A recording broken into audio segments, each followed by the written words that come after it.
Hello student, welcome to my YouTube channel excellent success group.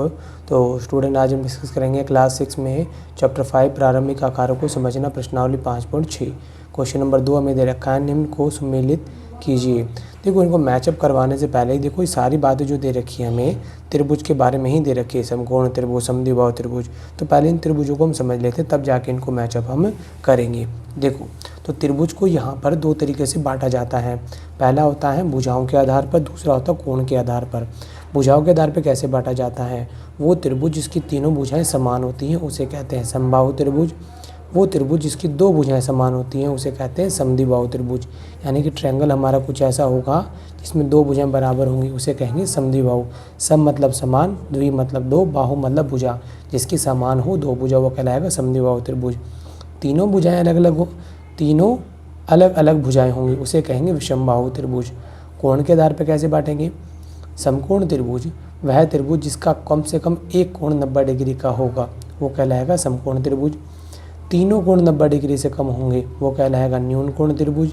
कोई एक कोण 90 degree से ज़्यादा हो, जैसे कि मान लो ये वाला जो मेरा एंगल है 90 डिग्री से ज़्यादा हो गया, 120 130 जितना भी हो, 90 से ज़्यादा है तो इसे कहेंगे हम अधिक कोण त्रिभुज। त्रिभुजों की सभी कैटेगरी को याद करने के बाद फिर चलते हैं हम मैचअप के ऊपर। मैचअप जो हमें दे रखे उसके अकॉर्डिंगली हम इनको मैचअप करवाएंगे। बोला गया है विषम समान लंबाई की तीनों भुजाएं, जिसकी तीनों भुजाएं समान उसे कहते हैं समबाहु त्रिभुज। तो यहाँ पर पहले पार्ट का जो मेरा मैचअप होगा वो कौन हो जाएगा? ई हो जाएगा। क्लियर? फिर इसके अगले पार्ट में हमें बोला गया है क्या कि समान लंबाई की दो भुजाएं, जिसकी दो भुजाएं समान उसे कहते हैं समद्विबाहु त्रिभुज। तो समद्विबाहु देखो ये रहा, समद्विबाहु ऊपर भी है बट इसमें समकोण भी है, बट इसमें समकोण के बारे में इन्फॉर्मेशन नहीं है तो हम खाली कौन सा लेंगे? जी पार्ट लेंगे। ये जी हो गया। अगला, अलग अलग लंबाइयों की सभी भुजाएं, तीनों भुजाएं अलग अलग हों तो इसे क्या कहते हैं हम? विषमबाहु त्रिभुज। तो ये तो विषमबाहु, समकोण आ रहा है, समकोण नहीं लेना है, विषमबाहु देखना है। ठीक है, हाँ, तीनों भुजाएं अलग अलग हों। अब यहाँ पर देखो इसमें और कोई तो विषमबाहु है नहीं तो फिर हमें यही लेना पड़ेगा। समकोण के बारे में इन्फॉर्मेशन नहीं है लेकिन विषमबाहु दे रखा तो हमारा मैचअप इसी के साथ होगा। अगला पार्ट, तीनों न्यून कोण चाहिए, उसे बोलते हैं न्यून कोण त्रिभुज। तो न्यून कोण त्रिभुज देखो कहाँ इसके अंदर? अधिक कोण, समद्विबाहु, समकोण, समबाहु, समद्विबाहु। तो स्टूडेंट मेरा एफ पार्ट छूटा हुआ तो मैंने एफ पार्ट को यहाँ लिख दिया, न्यून कोण है मेरा एफ के अंदर। तो न्यून कोण त्रिभुज किस में आ जाएगा? मेरे इस चौथे पार्ट में आ जाएगा। ठीक है, पाँचवा बोला एक समकोण होना चाहिए, समकोण उसे क्या कहेंगे? समकोण त्रिभुज कहेंगे। यहाँ मेरा डी पार्ट हो जाएगा। फिर अगला पार्ट बोला गया छठे में, बराबर लंबाइयों की भुजाओं के साथ एक समकोण। बराबर लंबाइयों की भुजाओं के साथ एक समकोण। अब बराबर भुजाएं होंगी, क्या होंगी? बराबर भुजाएं। अब समकोण त्रिभुज बन रहा है तो तीनों भुजाएं तो बराबर हो नहीं सकती, तो हमारी क्या होंगी? दो भुजाएं बराबर होंगी। तीसरी क्योंकि 90 डिग्री के सामने वाली होती है कर्ण, और कर्ण सबसे बड़ी भुजा होती है। तीनों बराबर नहीं होगी, दो होंगी। समकोण भी हो गया, दो भुजाएं बराबर होगी तो इसे हम क्या कहेंगे? समद्विबाहु समकोण त्रिभुज।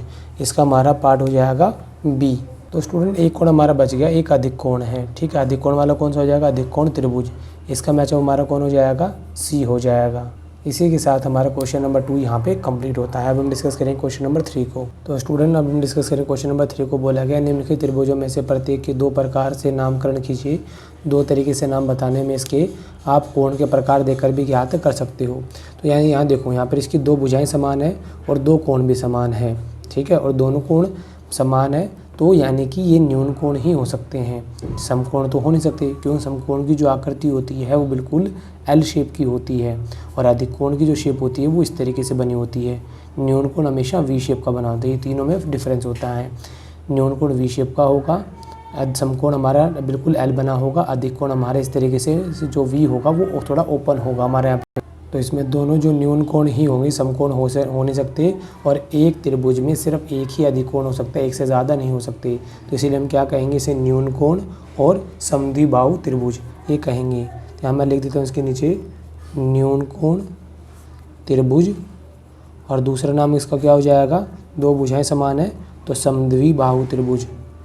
समद्विबाहु त्रिभुज। क्लियर? ये हमारा ए पार्ट हो गया। बी पार्ट देखो, तीनों भुजाएं अलग अलग हैं। एक तो हो गई विषमबाहु त्रिभुज, विषमबाहु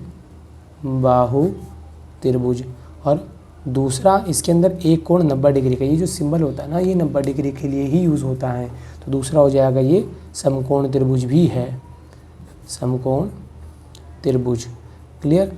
अब हमें दे रखा सी पार्ट, तो जैसे मैंने आपको बताया अधिक कोण है ना, जो वी तो होगा लेकिन इसका मुंह थोड़ा जो फैला हुआ होगा इस तरीके से, वी से ज़्यादा ओपन होगा, तो इसमें अधिक कोण तो बना हुआ ये, एक तो हो गया ये अधिक कोण त्रिभुज, अधिक कोण त्रिभुज। और दूसरा नाम क्या हो जाएगा, दो भुजाएं समान है 7 और 7, तो दूसरा ये समद्विबाहु त्रिभुज भी होगा, समद्विबाहु त्रिभुज। क्लियर। डी पार्ट देखो 90 डिग्री बना हुआ है, समकोण तो है ही है, समकोण त्रिभुज। और दूसरा दो भुजाएं समान है, ये भी 10 है ये भी 10 है, तो समद्विबाहु भी होगा, समद्विबाहु त्रिभुज। क्लियर। अब देखो इसका डी हो गया, ये हमारा आ गया ई पार्ट। तीनों भुजाएं समान हैं, क्या है, तीनों भुजाएं समान हैं, तो इसे हम कहेंगे समबाहु त्रिभुज। मैंने जैसे कि आपको बताया था, जिसकी तीनों भुजाएं समान हो उसे कहते हैं समबाहु त्रिभुज। और समबाहु त्रिभुज का प्रत्येक कोण 60 डिग्री का होता है, यानी 90 डिग्री से कम ही होता है। तीनों 90 डिग्री से कम है तो इसे न्यून कोण त्रिभुज भी कहेंगे हम, न्यून कोण त्रिभुज। क्लियर। ये हमारा हो गया ई पार्ट। एफ पार्ट देखो, यहाँ पर इसका जो शेप है वो वी से ज़्यादा ओपन है, तो ये अधिक कोण त्रिभुज तो होगा ही होगा, अधिक कोण त्रिभुज। तीनों भुजाएं भी अलग अलग हैं, तो इसे हम क्या कहेंगे, विषम बाहु त्रिभुज। लिख देते हैं विषम बाहु त्रिभुज। इसी के साथ हमारा क्वेश्चन नंबर 3 यहाँ पे कंप्लीट होता है। उम्मीद करता हूँ स्टूडेंट आपको क्वेश्चन समझ में आ गया होगा। अगर आपको वीडियो पसंद आया तो वीडियो को लाइक करें, शेयर करें, कमेंट करें और इस चैनल को जरूर सब्सक्राइब कर लें।